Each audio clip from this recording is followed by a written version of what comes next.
Your first NBA contract. It's kind of took me back to draft day. Right now, make it hard on yourselves. Don't take the easy way out. Defense to offense. Let's keep getting stops and running. Ja Morant with a thing of beauty. Jaren Jackson with a posterizing jam. It's a good city. Me and my family very laid back, so we didn't want to be all in the mix of everything. This is my daughter. She's doing a lot of sleeping right now. Don't sleep. He is the heavy favorite for Rookie of the Year. I fell in love with basketball from being around it with my family. I played with some of the older guys. I think this what made me tough, because he didn't allow me to call fouls. I was like, foul him all you want, just don't hurt him.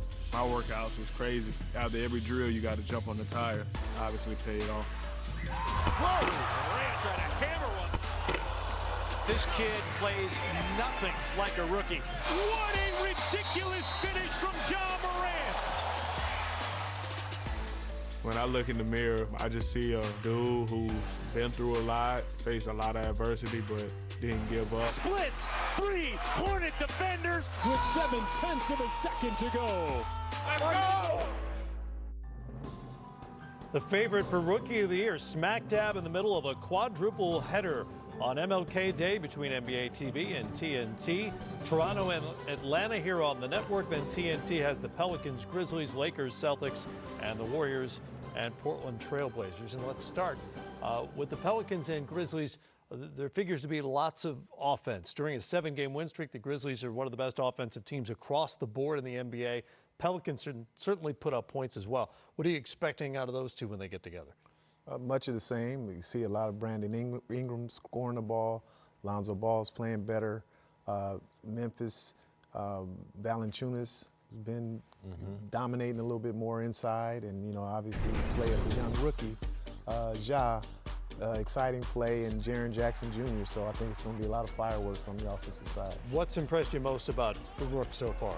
Ooh, he just got savvy. He doesn't play fast. He plays at his own pace.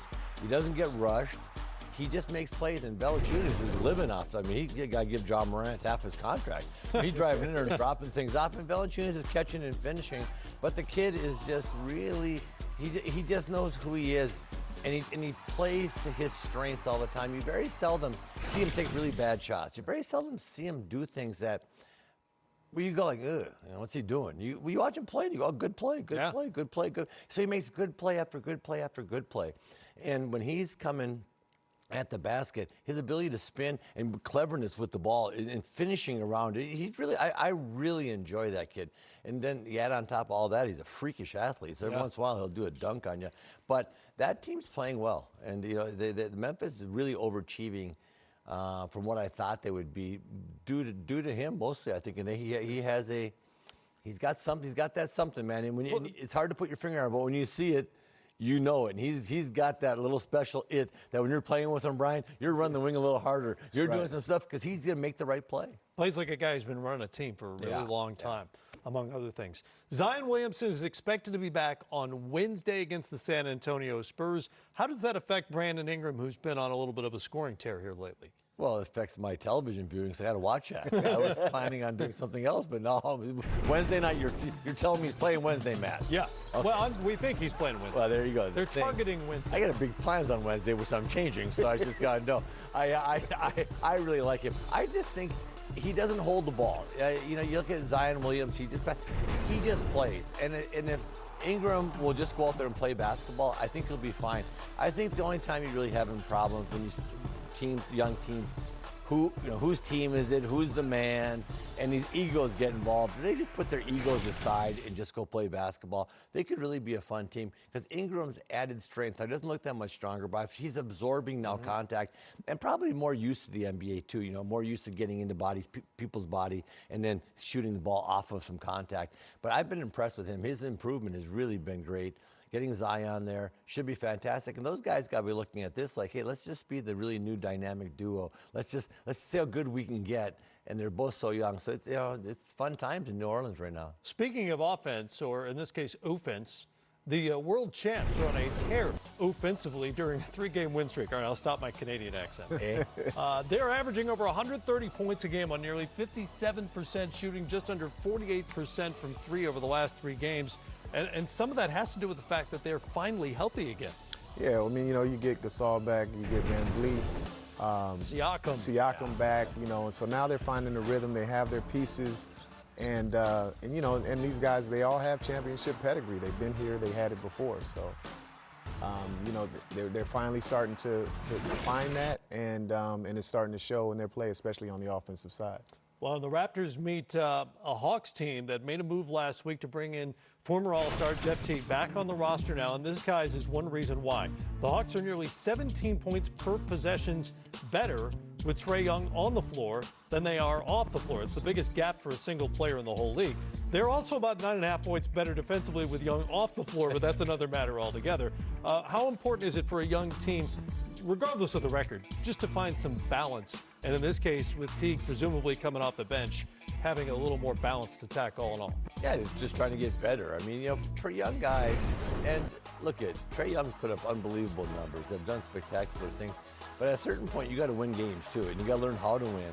And so, he offensively is a tremendous player, but he's got to get better on the defensive end. And hopefully, Teague can come in and settle down a little bit. Teague plays a little bit off the ball. So can Trae Young. Maybe they can play a little bit of two guard and just change up. Collins has been good for him since he's been back. He's active. But they've got to start winning just more games and be competitive. And they got to.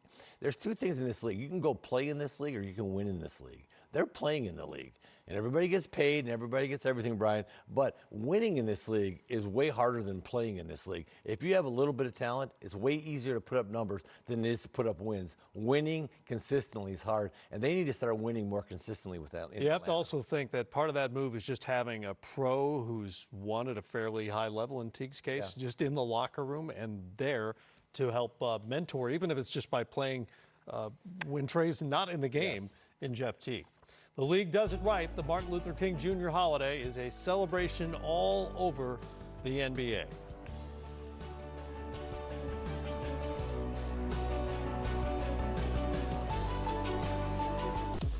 Wednesday night, the Heat moved to 18-1 at home with a win over the Spurs. Kendrick Nunn went for 33. Bam Adebayo, 14 points, 13 boards, 7 assists. Goran Dragic knocked down 5 threes for 17 off the bench.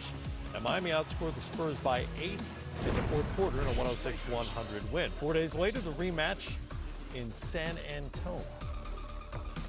Here we go. Bam to Jimmy. Jimmy playing a little bully ball himself. Miami up by 11 early on. Goran Dragic loses it there. On the other end, Derek White, Patty Mills, pull up, transition three. And he makes that first one. He gets dangerous because he can knock him down in streaks. And LaMarcus Aldridge embracing the three-pointer as well. He's back to shooting those. He hit 2 of 4 in this game. Spurs up by 6 at the half. Tight in the second half. Kendrick Nunn. Had nothing else to do, so I guess I'll shoot it. Jimmy Butler to the rim. Miami takes a 3-point lead. DeMar DeRozan came in with 13 straight games with at least 20 points and 50% shooting. Just got to 20 in this one. Also had 9 boards and 9 assists. Here's Dragic. Been really good off their bench. Floater. Yeah, Goran's found a nice little rhythm coming off that Miami bench. Play makes and scores for him. That tied it, and then Kendrick Nunn puts them up by 1. He finished with 18. He's still been solid all season long for a rookie. Yeah. Derek White gets a hand in. Spurs on the run.